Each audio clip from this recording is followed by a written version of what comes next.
Hello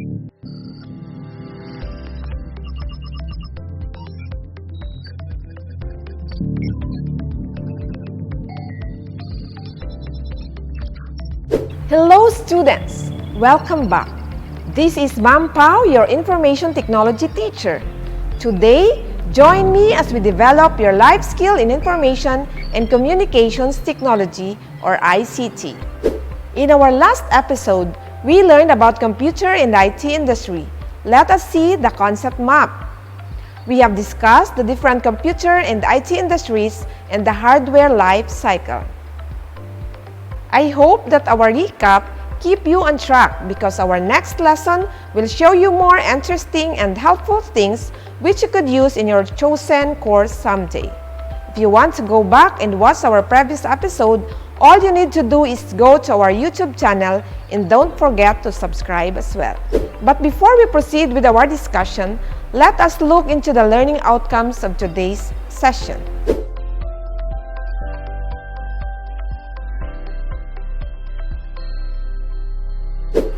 To start our lesson, we will have an activity.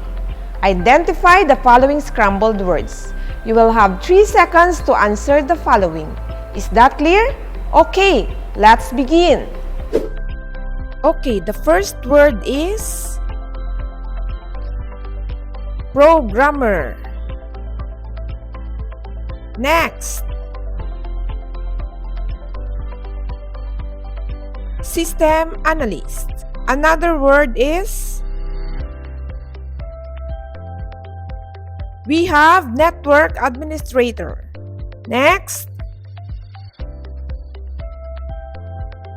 security specialist. And we have the last one, website designer.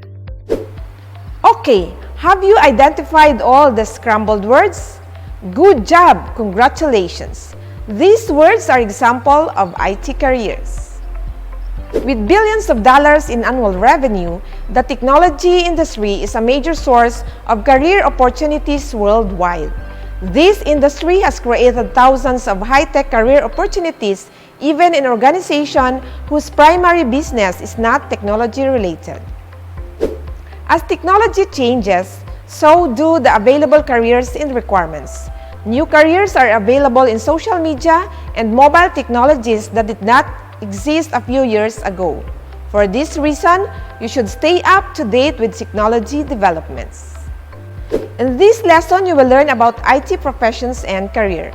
Maybe you will even get a glimpse of your own future if you are considering a career in IT.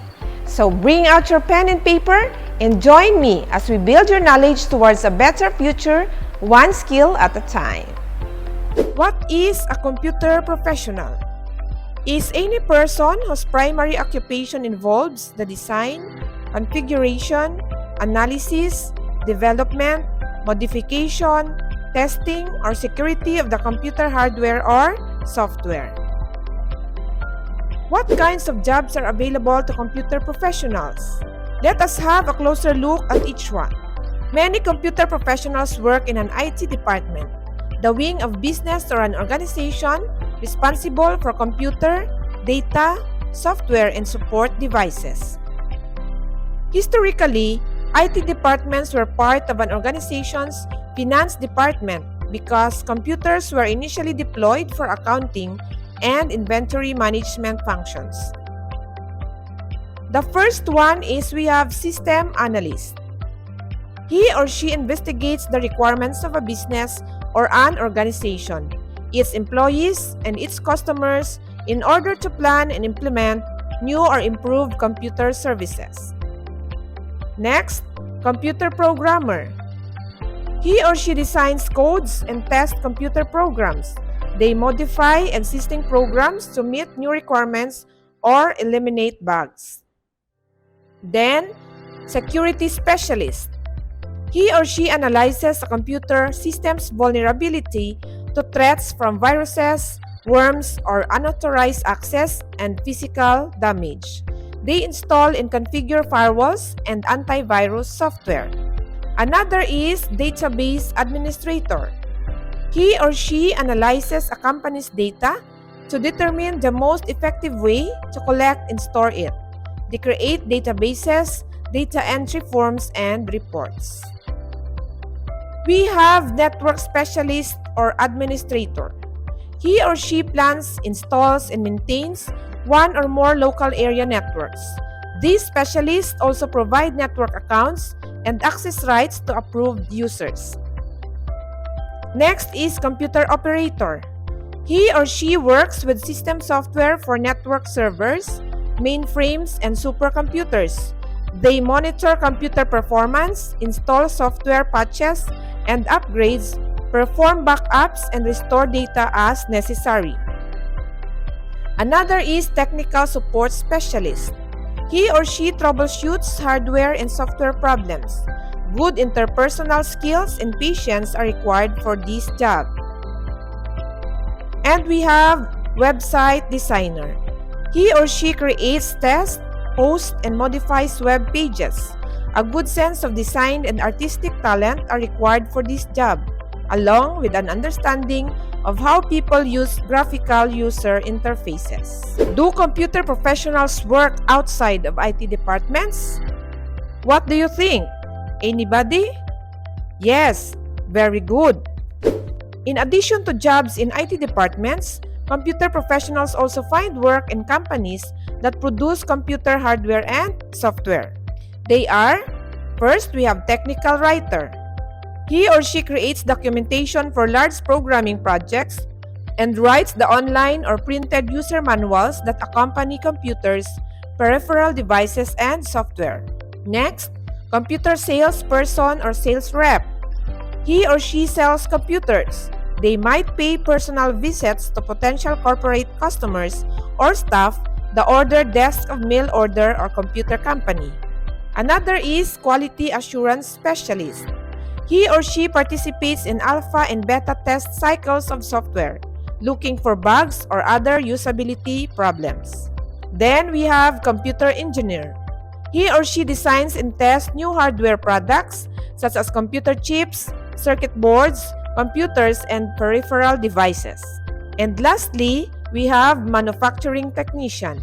He or she participates in the fabrication of computer chips, circuit boards, system units, or peripheral devices. What are the advantages of working in the IT industry? Many technology companies offer employee-friendly working conditions that include childcare, flexible hours, and the opportunity to work from home. As in any industry, the exact nature of a job depends on the company and the particular projects that are in the works. Can I work at an IT job from home? Anybody? Yes, of course. Workers in many industries are interested in telecommuting, using available technology to work from home or an off-site location. Telecommuters tend to be more productive and work longer hours because they have no commute time and they are not interrupted by routine office chatter. The internet and telecommunications technologies have made an impact on the availability of telecommuting opportunities for workers. What are the basic qualifications for IT industry jobs? Qualifications for most IT industry jobs include some type of higher education, certification, or computer experience. A bachelor's degree in a computer-related discipline is as the most prevalent requirement, but some employers accept a 2-year associate degree. How important is certification? Certification exam is an objective test that verifies your level of knowledge about a particular technology or subject. Certification alone is rarely sufficient to qualify you for a job in the IT industry. Next, job searching and career planning. How do I find a job in the IT industry? Many job opportunities may exist in your industry, so it is important to narrow down the available jobs to ones for which you are qualified and in which you are interested. Tools at your disposal include the career service departments at your school, career planning websites, and online social networks. A college or university career services website such as the Illinois State University, one shown here, provides help full career planning information. Whether you are seeking a new job or currently are employed, you may find a career planning website useful. Career planning websites often allow you to post your resume information in a form at the website for potential employers to review. Many also offer mobile apps. Examples are popular career planning websites include Career Builder, Dice, and Monster. Start your job search online. Starting your job search online will help you locate available jobs and determine whether you are qualified to apply. Performing your research online will save time applying and interviewing for jobs which you are not qualified. Do I need an online resume? As a computer professional, you are expected to use technology effectively for everyday tasks. You can demonstrate this ability to prospective employers by the way you treat your resume. You can prepare your resume in formats suitable for different computer platforms and delivery methods. It could be in print, email, HTML, and XML. Today's trend to search resumes online has implications for all job seekers, not just those in the IT industry. For example, you should avoid formatting your resume into side-by-side columns because the columns could get scrambled when transferred to an online job database. We have here tips for an effective resume. First, be clear and concise. Eliminate unnecessary words, phrases, and sentences. Be economical with words when describing tasks, duties, titles, and accomplishments. Be brief and to the point without selling yourself short. Next, place the most important point first. List your qualifications by importance and relevance to the job you seek. Summarize skills at the top of the resume. Use a bold font to emphasize skills and accomplishments that are required for the position you seek. Include pertinent information about training, certification, and professional affiliations, but avoid personal information such as church affiliation and hobbies that is not directly related to the job. And lastly, use language effectively.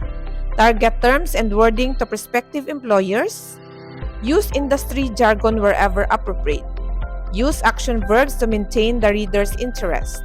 Use past and present tenses consistently. Double-check grammar and spelling.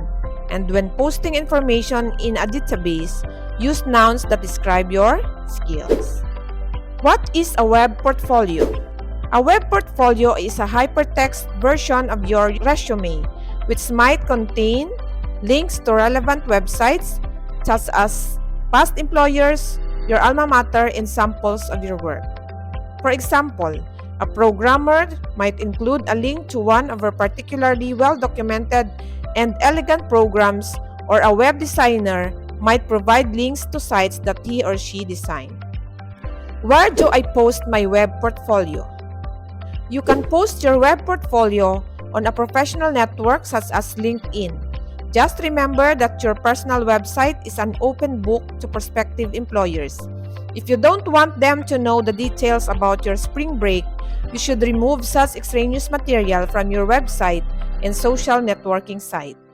Even if you don't mention your website or Facebook page to prospective employers, they can find them easily simply by entering your name in a search engine such as Yahoo or Google. Students, now that we have discussed professions in career, it's time to have a short review. You will have 3 seconds to answer the following. Are you ready? Let's begin. Question number 1. Which of the following designs, codes, and test computer programs?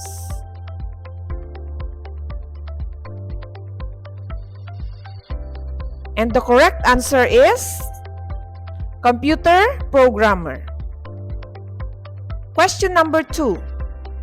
Which of the following creates, tests, posts, and modifies web pages? And the correct answer is website designer. Question number 3. Which of the following analyzes a computer system's vulnerability to threats from viruses, worms, unauthorized access, and physical damage?